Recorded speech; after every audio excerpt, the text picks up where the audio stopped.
नमस्कार साथियों, मेरा नाम कृतार्थ जोशी है और मैं आप सभी का मेरे YouTube चैनल कोशिश में स्वागत करता हूं।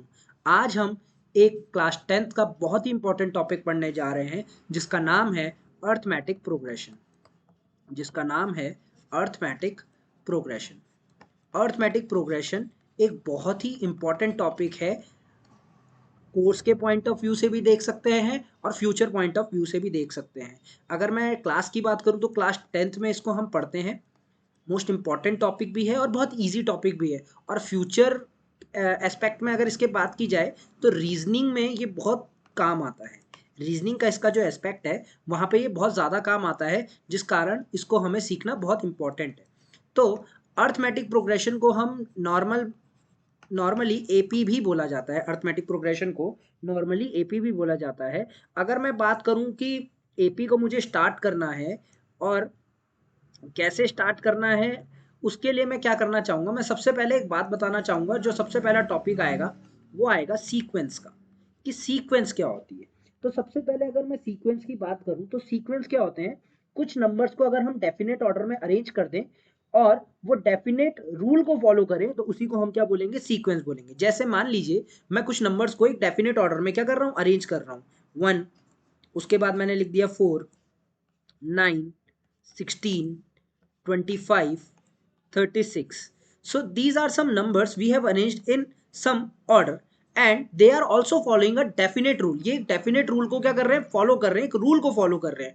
रूल को कैसे फॉलो कर रहे हैं देखते हैं। अब क्या रूल ये फॉलो कर रहा है पहले उसकी बात करते हैं। जैसे 1 है, 1 को मैं 1 का स्क्वायर लिख सकता हूँ। 4 है, 4 को मैं 2 का स्क्वायर लिख सकता हूँ। 9 है, 9 को मैं 3 का स्क्वायर लिख सकता हूँ। 16 है, 16 को मैं 4 का स्क्वायर लिख सकता हूँ।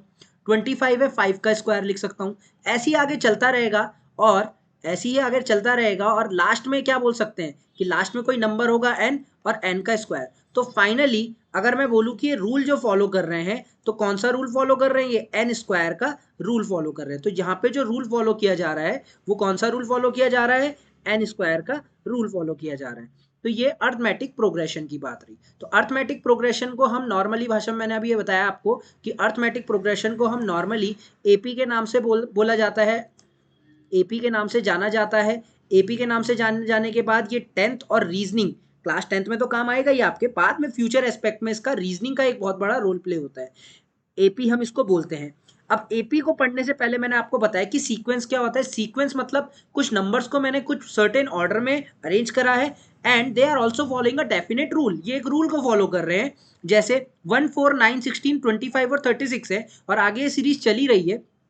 तो कहने का मतलब क्या है, जो ये रूल फॉलो कर रहे हैं वो कौन सा रूल फॉलो कर रहे हैं, एन स्क्वायर का रूल फॉलो कर रहे हैं। तो ये क्या कर रहे हैं, रूल फॉलो कर रहे हैं। इसी तरीके से अगर मैं बात करूं, जैसे 1, 4, 9, 16, 25, 36 ये हमारी एक सीरीज थी या सीक्वेंस थी। अब सीक्वेंस का जो ये पहला नंबर है इसको क्या बोला जाता है, फर्स्ट टर्म बोला जाता है। क्या बोला जाता है, फर्स्ट टर्म बोला जाता है। ठीक है, उसको हम ए से डिनोट करते हैं। इसी तरीके से 4 को मैं क्या बोल सकता हूँ, सेकंड टर्म बोल सकता हूँ। 4 को मैं सेकंड टर्म बोल सकता हूँ। इसी तरीके से 9 को मैं क्या बोल सकता हूँ, थर्ड टर्म बोल सकता हूँ। थर्ड टर्म, ये हमारी कौन सी टर्म हो गई, थर्ड टर्म हो गई। तो first term, second term, third term, fourth term and so on. So these are the terms of the sequence. इनको हम क्या बोलते हैं, सीक्वेंस का टर्म बोलते हैं। और फर्स्ट टर्म को हम किससे डिनोट करते हैं, ए से डिनोट करते हैं। तो फर्स्ट टर्म को किससे डिनोट किया जाता है, ए से डिनोट किया जाता है। अब हम बात करते हैं किसकी, जो हमारा टॉपिक है असली, अर्थमेटिक प्रोग्रेशन। जो हमारा असली टॉपिक है अर्थमेटिक प्रोग्रेशन, हम उसकी बात करते हैं। Arithmetic progression. अर्थमेटिक प्रोग्रेशन की अगर मैं बात करूं तो अर्थमेटिक प्रोग्रेशन यानी कि एपी क्या है, एपी भी एक सीक्वेंस ही है। एपी भी क्या है, एक सीक्वेंस है। लेकिन ये क्या रूल को फॉलो करती है, इसमें जो नंबर्स होते हैं उन सबके बीच का गैप्स क्या होता है, गैप जितने भी होते हैं वो सारे के सारे इक्वल होते हैं। मान लीजिए अगर मैं कोई सीक्वेंस लिखूं 3, 6, 9, 12, 15 and up to so on.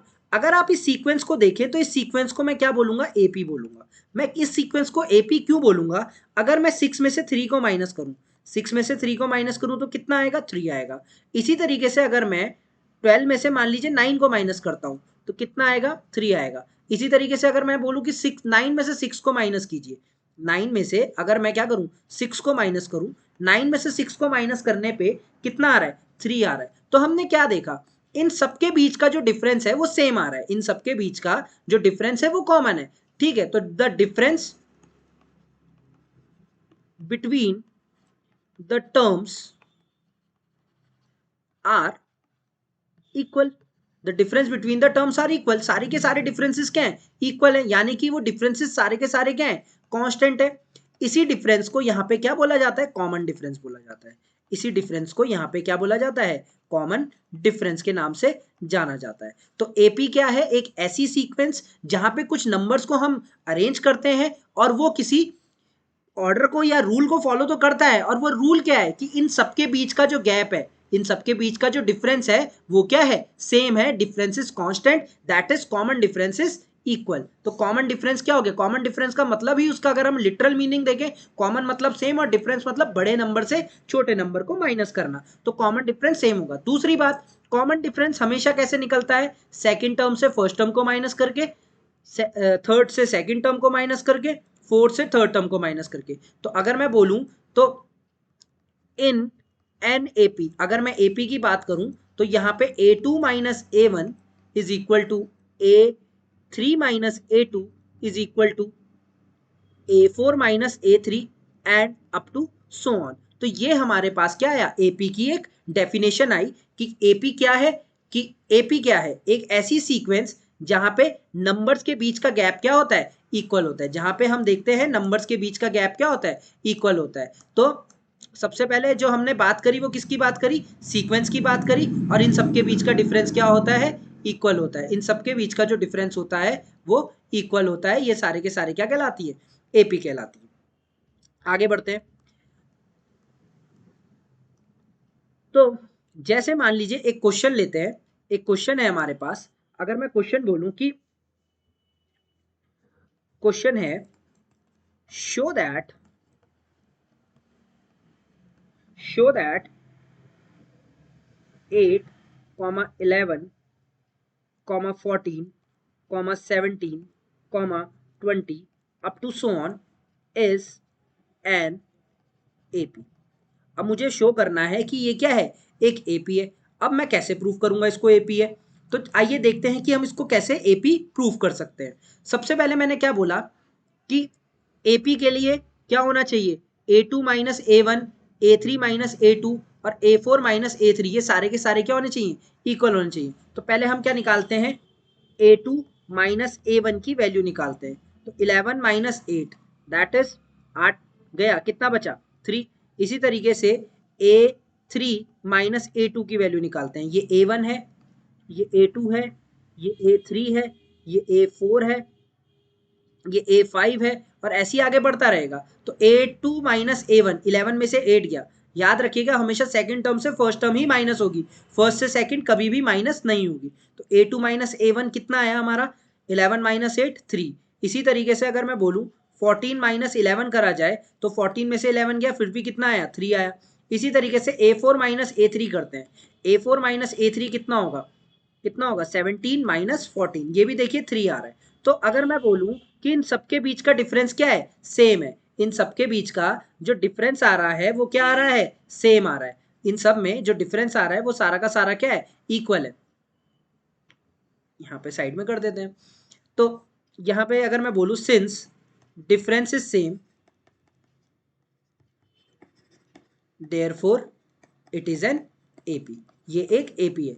अब अगर ये एपी है, ये हमारे पास जो एपी आई अगर मैं यहाँ पे लिखूं AP 8, 11, 14, 17, 20 and up to so on.